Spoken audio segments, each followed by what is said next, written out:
आज हम जानेंगे कि लग्न कुंडली में यदि शनि देव दूसरे भाव में विराजमान हो तो किस प्रकार का फल देंगे। सर्वप्रथम हमें ये जान लेना चाहिए कि शनि को बलवान कैसे समझा जाता है। यदि आपकी लग्न कुंडली में शनि अपनी उच्च राशि तुला में है, अपनी मूल त्रिकोण राशि कुंभ में है अथवा अपनी साधारण राशि मकर में है तो उन्हें बलवान माना जाएगा।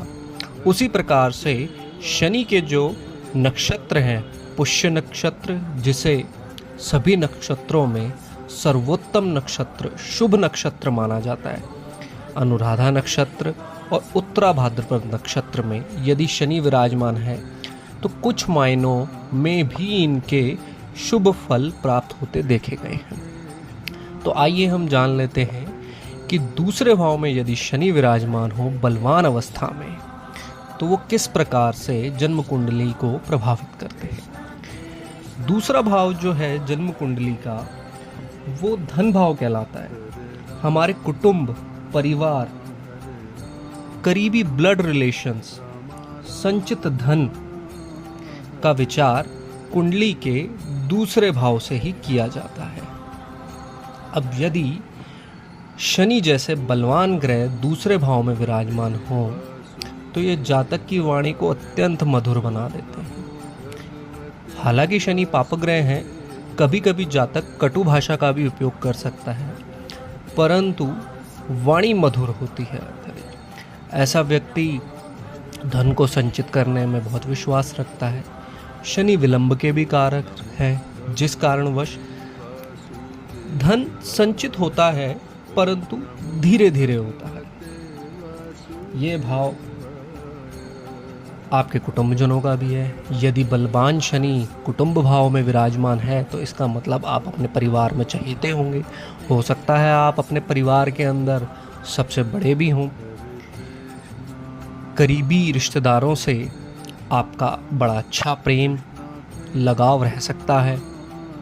अब बात करेंगे यदि शनि यहाँ विराजमान होते हैं तो उनकी तीसरी दृष्टि आपके चतुर्थ भाव पर पड़ती है। चतुर्थ भाव पर दृष्टि पड़ने के कारण शनि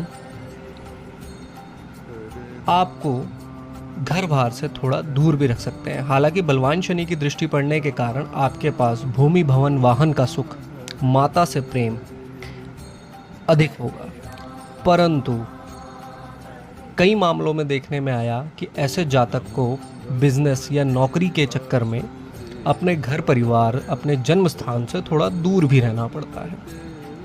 अब बात करते हैं यदि शनि की सातवीं दृष्टि जो पड़ेगी वो पड़ेगी अष्टम भाव पे। अष्टम भाव पे शनि की दृष्टि पड़ने का अलग ही महत्व है। यदि शनि अष्टम भाव पे अपनी दृष्टि डालें तो वह जातों को दीर्घायु बनाते हैं। शनि विच्छेदात्मक ग्रह हैं। इनके विच्छेद की स्थिति जब अष्टम भाव से पड़ती है, और अष्टम भाव जो है हमारी मृत्यु का भाव है, तो यह हमारा मृत्यु से विच्छेद करते हैं, जिसके कारण जातक की आयु में वृद्धि हो जाती है। यह अष्टम भाव गूढ़ विद्याओं का भी भाव है। यदि शनि की दृष्टि यहाँ पर पड़ती हो तो जातक की गूढ़ विद्याओं, रिसर्च आदि में बड़ी रुचि होती है। ऐसा व्यक्ति ज्योतिष इत्यादि में भी बड़ी रुचि लेता है। ऐसे व्यक्ति का ससुराल पक्ष से भी संबंध अच्छा रहता है। कभी कभी अलगाव की स्थिति उत्पन्न हो सकती है, लेकिन वो बहुत कम चांसेस होते हैं यदि शनि बलवान अवस्था में और शुभ प्रभाव में है तो। अब शनि की तीसरी दृष्टि 11वें भाव पर पड़ती है। ये 10वीं दृष्टि कही गई है इनकी, जो 10वें भाव पर पड़ती है। 11वें भाव पर दृष्टि पड़ने के कारण व्यक्ति को धन लाभ भी होता रहता है। धन लाभ कुछ अनैतिक कार्यों से भी हो सकता है। जैसे ऐसा व्यक्ति किसी ऐसी पोस्ट पे हो जहां उसे ऊपर की कमाई हो सकती हो, तो उसके द्वारा भी धन आगमन होता है।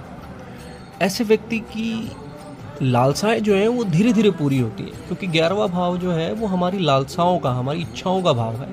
तो इच्छाएं धीरे धीरे पूरी होती हैं ऐसे व्यक्ति की। बड़े भाई बहन से प्रेम भी अत्यधिक रहता है। अष्टम भाव पे जब शनि की दृष्टि पड़ती है तो मैंने कई कुंडलियों में पाया कि ऐसे व्यक्ति यदि लॉन्ग इन्वेस्टमेंट करें, लॉन्ग टर्म इन्वेस्टमेंट्स शेयर बाज़ार इत्यादि में, तो उन्हें अच्छा लाभ होता मैंने देखा है।